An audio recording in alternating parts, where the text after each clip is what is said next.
أعوذ بالله من الشيطان الرجيم నేను శపించబడిన బహిష్కరించబడిన శైతాన్ నుండి రక్షణ పొందటానికి అల్లాహ్ శరణు వేడు.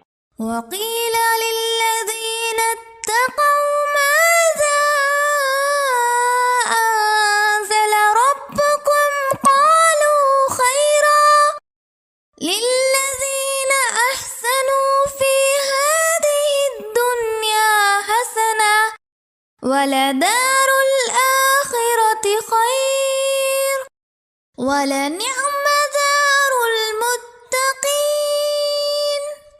మరియు దైవభీతి గల వారితో మీ ప్రభువు ఏమి అవతరింపజేశాడు అని అడిగినప్పుడు వారు అత్యుత్తమమైనది అని జవాబిస్తారు. ఎవరైతే ఈ లోకంలో మేలు చేస్తారో వారికి మేలుంటుంది, మరియు పరలోక గృహం దీనికంటే ఉత్తమమైనది, మరియు దైవభీతి గల వారి గృహం పరమానందకరమైనది.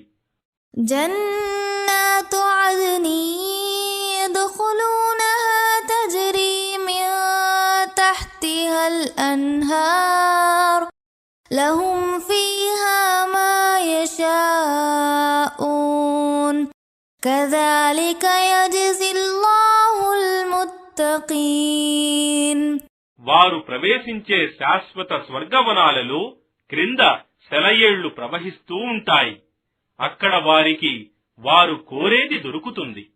దైవభీతి గల వారికి అల్లాహ్ ఈ విధంగా ప్రతిఫలమిస్తాడు. الذين تتوفاهم الملائكة طيبين يقولون سلام عليكم ادخلوا الجنة بما كنتم تعملون. ఎవరైతే పరిశుద్ధులుగా ఉండగా దైవదూతలు వారి ప్రాణాలు తీస్తారో వారితో మీకు శాంతి కలుగుగాక, సలాం, మీరు చేసిన మంచి పనులకు ప్రతిఫలంగా స్వర్గంలో ప్రవేశించండి అని అంటారు.